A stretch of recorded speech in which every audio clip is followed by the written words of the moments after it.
Sungguh pun kelonggaran terbaru ini boleh membuat ramai peniaga perkahwinan menarik nafas lega, ada yang masih ragu-ragu dan belum berani. Apakah pertimbangan mereka? Detik selongkar selepas ini.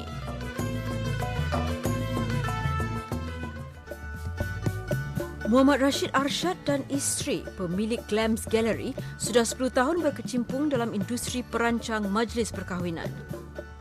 Sebelum pandemik, mereka mengendalikan majlis khususnya di masjid-masjid, kolong blok, dewan serbaguna dan kelab masyarakat. Apabila COVID melanda kan, teramat sangatlah terjejas bagi kita yang menjalankan majlis perkahwinan. Kita tidak boleh melakukan menjalankan majlis lagi dan kita menunggu. Saya scale down, mengambil warehouse yang kecil, separuh barang-barang yang lama yang tidak digunakan seperti barang-barang pelamin kita yang lama, saya akan berikan kepada teman-teman yang memerlukan atau buang. Pada awalnya, Glams Gallery sudah menerima tempahan untuk 28 majlis tahun ini.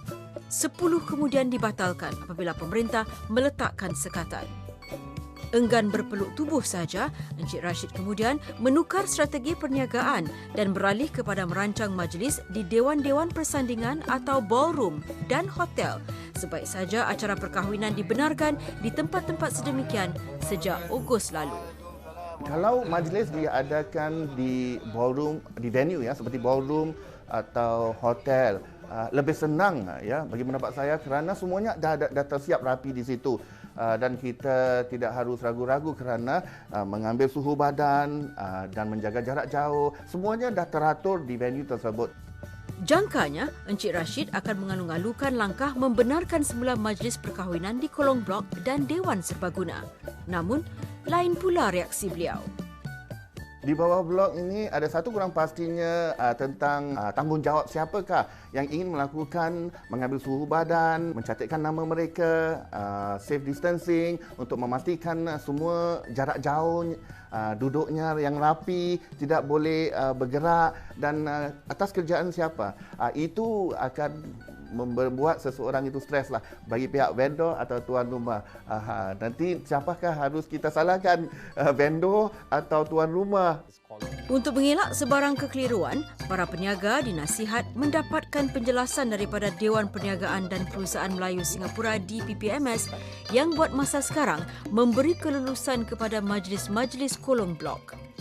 Memang kami menggalakkan peniaga-peniaga yang kalau kurang pasti tolonglah pergi ke portal informasi, tolonglah telefon menggunakan talian pertolongan kami, bercakaplah dengan kaki tangan kami yang semuanya sudah bersedia untuk menolong peniaga-peniaga menjawab soalan-soalan supaya mereka tidak ragu-ragu. Sebelum membuat pertempahan memang ahli keluarga harus berbincang dengan peniaga tentang peranan-peranan mereka lah.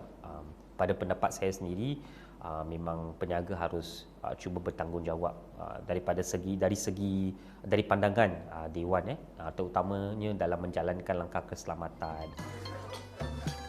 Pihak penganjur perlu membuat banyak penyesuaian dalam menganjurkan majlis bawah blok pada masa ini.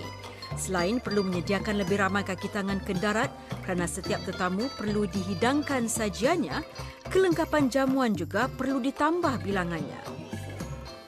Tidak seperti dahulu, pinggan mangkuk kini tidak lagi boleh dicuci bawah blok. Dengan peraturan-peraturan baru ini, keluarga mempelai dijangka perlu membayar harga pakej yang lebih tinggi sekarang, meskipun jumlah tetamu sudah berkurangan kepada 100 orang sahaja. Sekarang kita tak boleh ada buffet dan tak boleh hidang di atas meja. Cara mereka makan berjemaah. Jadi kita kena serve satu orang satulah. Cara almost macam a la carte kan. Jadi dan piringnya pun kami kena khususkan untuk satu orang. Maknanya sekarang untuk makan ni piring dia kalau dah habis kita akan letak ke tepi dan kita kumpulkan dan kita bila balik ke kitchen baru kita cuci di sana semua.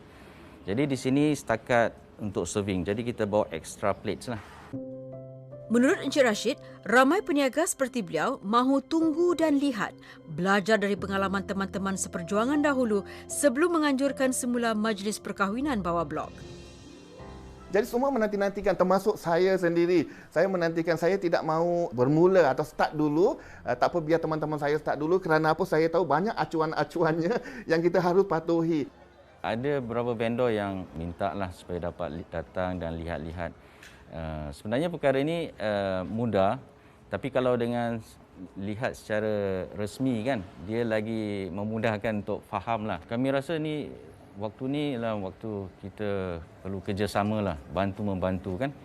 Meskipun perlu patuh pada pelbagai peraturan baru yang menghadkan pergaulan, orang ramai masih mendambakan majlis perkahwinan bawah blok yang dirasakan sudah sebati dengan budaya masyarakat Melayu di sini. Kata orang bilang majlis besar atau kecil, kalau kita dapat diadakan di bawah kolong kita rasa dia punya atmosphere tu lain sikit daripada kita buat di ballroom. Kerana di sini kita dapat silaturahim dengan keluarga tu lebih erat lah, walaupun majlis. There's something about wedding kat bawah blok that's different and than the ballroom wedding. Rasa dia macam lain. Ini macam similar to kampung spirit, I guess. Macam open space, not very fancy but the decoration macam lawa juga. Since it's been a long time lah, majlis tak diadakan di kolong blok kan. Jadi finally families can work together to plan for the weddings and everything. Yeah. And although kita kena biasakan diri dengan norma-norma baru, but the kemeriahan dengan kemesraan majlis tetap terasa lah. Gembira, berpuas hati dapat melangsungkan majlis dekat bawah blok, walaupun macam pilot run, tapi to me dia sangat successful lah. Sebab social distancing ada, jarak semua ada, so pada saya semua okey kalau government nak lanjutkan lagi rancangan ini lah. Rumusannya, bila semua pihak memainkan peranan dan patuh pada langkah-langkah keselamatan, krisis COVID-19 akan dapat diatasi dengan lebih mudah. Mudah-mudahan kegiatan sosial yang dekat dengan hati masyarakat seperti majlis perkahwinan juga akan beransur pulih secepatnya. Apa yang kami tidak mahu adalah penularan wabak COVID-19 ini puncanya mungkin daripada majlis begini. Kami lihat di negeri-negeri lain, terutamanya di majlis-majlis sosial, ada sumber penularan COVID-19. Jadi kami tidak mahu perkara yang sama berlaku di Singapura. Jadi penting untuk semuanya kami ni adjust lah kepada apa yang dikatakan the new norm. Dan kalau kami semua dapat mematuhinya, saya berharap dan bahawa industri ini akan terus membuka dan mencapai taraf yang sebelum COVID-19.